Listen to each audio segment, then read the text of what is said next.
Hello, we'll continue with The Magician's Nephew in Chapter 2, Diggory and his uncle. It was so sudden and so horribly unlike anything that had ever happened to Diggory, even in a nightmare, that he let out a scream. Instantly, Uncle Andrew's hand was over his mouth. "None of that," he hissed in Diggory's ear. "If you start making a noise, your mother will hear it, and you know what a fright might do to her." As Diggory said afterward, the horrible meanness of getting at a chap in that way almost made him sick. But, of course, he didn't scream again. "That's better," said Uncle Andrew. "Perhaps you couldn't help it. It is a shock when you first see someone vanish. Why, it gave even me a turn when the guinea pig did it the other night." "Was that when you yelled?" asked Diggory. "Oh, you heard that, did you? I hope you haven't been spying on me."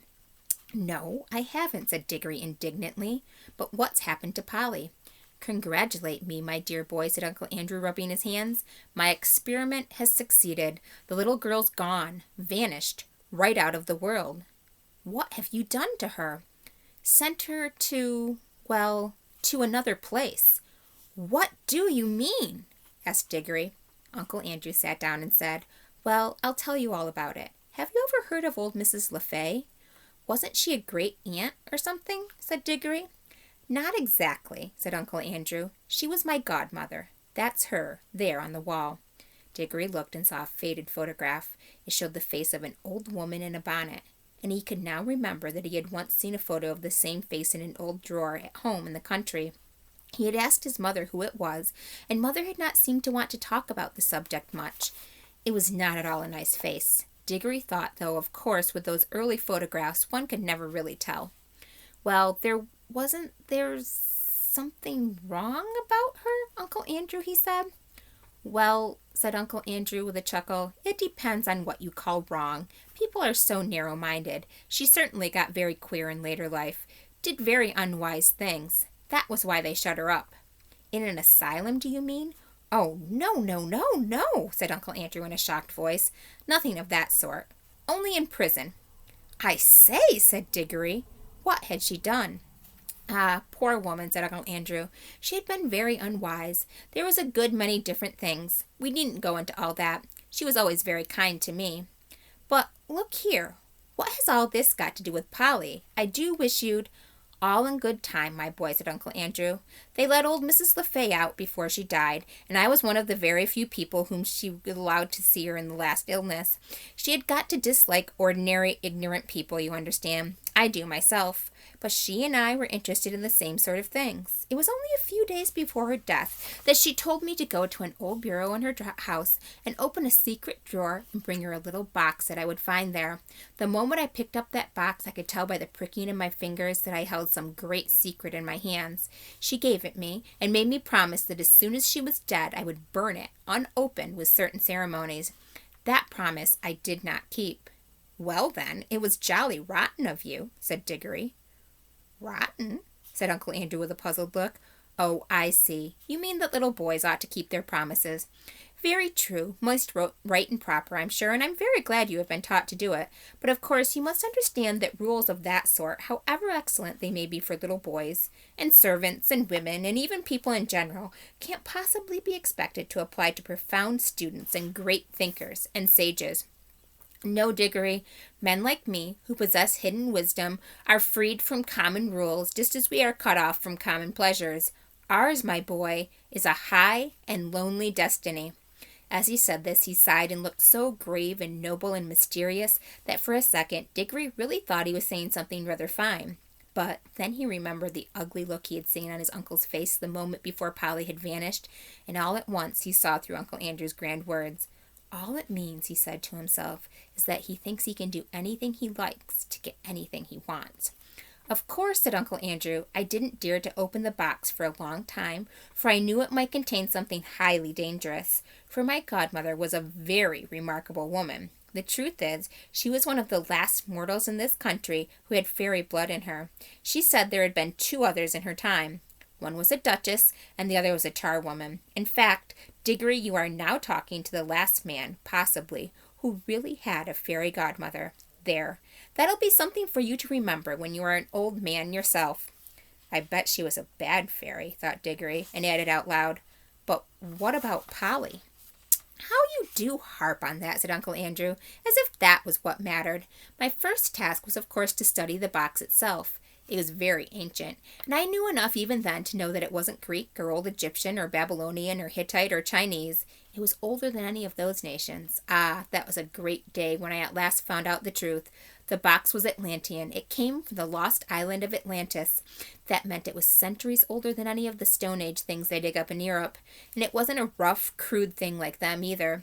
For in the very dawn of time, Atlantis was already a great city with palaces and temples and learned men.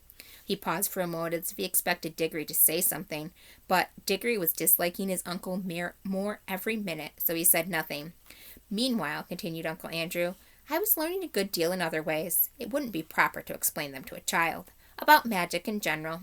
That meant that I came to have a fair idea what sort of things might be in the box. By various tests, I narrowed down the possibilities. I had to get to know some devilish queer people, and go through some very disagreeable experiences. That was what turned my head gray. One doesn't become a magician for nothing. My health broke down in the end, but I got better, and at last I actually knew. Although there was not really the least chance of anyone overhearing them, he leaned forward and almost whispered as he said, "The Atlantean box contained something that had been brought from another world when our world was only just beginning." "What?" asked Diggory, who was now interested in spite of himself. "Only dust," said Uncle Andrew. "Fine, dry dust. Nothing much to look at. Not much to show for a lifetime of toil, you might say. But when I looked at that dust, I took jolly good care not to touch it, and thought that every grain had once been in another world. I don't mean another planet, you know. They're part of our world, and you could get to them if you went far enough. But a really other world, another nature, another universe, somewhere you would never reach even if you traveled through the space of this universe forever and ever, a world that could be reached only by magic. Well," here Uncle Andrew rubbed his hands till his knuckles cracked like fireworks, "I knew," he went on, "that if only you could get it into the right form, that dust would draw you back to the place it had come from. But the difficulty was to get it into the right form. My earlier experiments were all failures. I tried them on guinea pigs. Some of them only died. Some exploded like little bombs." "It was a jolly cruel thing to do," said Diggory, who had once had a guinea pig of his own. "How do you keep getting off the point?" said Uncle Andrew. "That's what the creatures were for. I'd bought them myself. Let me see. Where was I? Ah, yes. At last I succeeded in making the rings. The yellow rings. But now a new difficulty arose. I was pretty sure now that a yellow ring would send any creature that touched it into the other place. But what would be the good of that if I couldn't get them back to tell me what they had found there?" "And what about them?" said Diggory. "A nice mess they'd be in if they couldn't get back." "You will keep on looking at everything from the wrong point of view," said Uncle Andrew, with a look of impatience. "Can't you understand that the thing is a great experiment? The whole point of sending anyone into the other place is that I want to find out what it's like." "Well, why didn't you go yourself, then?" Diggory had hardly ever seen anyone look so surprised and offended as Uncle did at this simple question. "Me? Me?" he exclaimed. "The boy must be mad. A man at my time of life and in my state of health, to risk the shock and the dangers of being flung suddenly into a different universe? I never heard anything so preposterous in my life. Do you realize what you're saying? Think what another world means. You might meet anything. Anything." "And I suppose you've sent Polly into it then," said Diggory. His cheeks were flaming with anger now. "And all I can say," he added, "even if you are my uncle, is that you've behaved like a coward, sending a girl to a place you're afraid to go yourself." "Silence, sir," said Uncle Andrew, bringing his hand down on the table. "I will not be talked to like that by a little dirty schoolboy. You don't understand. I am the great scholar, the magician, the adept, who is doing the experiment. Of course I need subjects to do it on. Bless my soul, you'll be telling me next that I ought to have asked the guinea pigs' permission before I use them. No great wisdom can be reached without sacrifice, but the idea of my going myself is ridiculous. It's like asking a general to fight as a common soldier. Supposing I got killed, what would become of my life's work?" "Oh, do stop jawing," said Diggory. "Are you going to bring Polly back?" "I was going to tell you, when you so rudely interrupted me," said Uncle Andrew, "that I did at last find out a way of doing the return journey. The green rings draw you back." But Polly hasn't got a green ring. No, said Uncle Andrew with a cruel smile. Then she can't get back, shouted Diggory, and exactly the same as if you murdered her.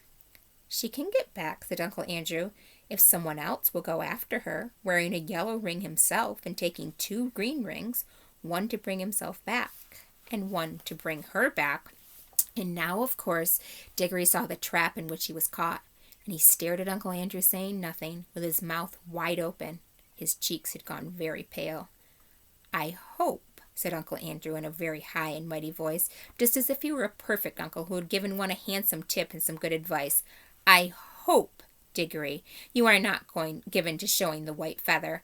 I should be very sorry to think that anyone of our family had not enough honor and chivalry to go to the aid of, a lady in distress. Oh, shut up, said Diggory. If you had any honor and all that, you'd be going yourself. But I know you won't.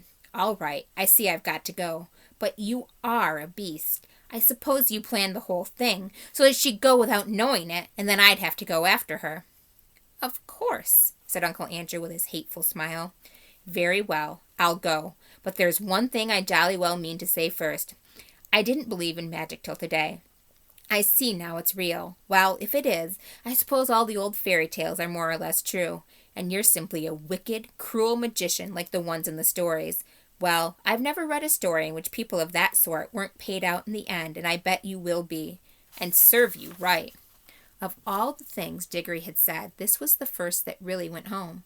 Uncle Andrew started, and there came over his face a look of such horror that, beast though he was, you could almost feel sorry for him. But a second later he smoothed it all away and said with a rather forced laugh, Well, well, I suppose that is a natural thing for a child to think, brought up among women as you have been. Old wives' tales, eh? I don't think you need worry about my danger, Diggory. Wouldn't it be better to worry about the danger of your little friend? She's been gone some time. If there are any dangers over there, well, it would be a pity to arrive a moment too late. A lot you care, said Diggory fiercely, but I'm sick of this jaw. What have I got to do? You really must learn to control that temper of yours, my boy, said Uncle Andrew coolly. Otherwise, you'll grow up to be just like your Aunt Letty. Now, attend to me. He got up, put on a pair of gloves, and walked over to the tray that contained the rings. They only work, he said, if they're actually touching your skin. Wearing gloves, I can pick them up, like this, and nothing happens. If you carried one in your pocket, nothing would happen. But of course, you'd have to be careful not to put your hand in your pocket and touch it by accident. The moment you touched a yellow ring, you vanish out of this world. When you're in the other place, I expect, of course, this hasn't been tested yet, but I expect that the moment you touch a green ring, you vanish out of that world, and I expect reappear in this. Now, I take these 2 green rings and drop them into your right-hand pocket. Remember very carefully what pocket the greens are in. G for green and R for right. GR, you see, which are the very first 2 letters of green. One for you and one for the little girl. And now you pick up a yellow one for yourself. I should put it on your finger if I were you. There will be less chance of dropping it. Diggory had almost picked up the yellow ring when suddenly he checked himself. Look here, he said. What about Mother? Supposing she asks where I am? The sooner you go, the sooner you'll be back, said Uncle Andrew cheerfully. But you don't really know whether I can get back. Uncle Andrew shrugged his shoulders, walked across to the door, unlocked it, threw it open, and said, Oh, very well then, just as you please. Go down and have your dinner. Leave the little girl to be eaten by wild animals, or drowned or starved in the other world, or lost there for good, if that's what you prefer. It's all one to me. Perhaps before tea time you'd better drop in on Mrs. Plummer and explain that she'll never see her daughter again, because you were afraid to put on a ring. By gum, said Diggory, don't I just wish I was big enough to punch your head. Then he buttoned up his coat, took a deep breath, and picked up the ring. And he thought then, as he always thought afterward too, that he could not decently have done anything else.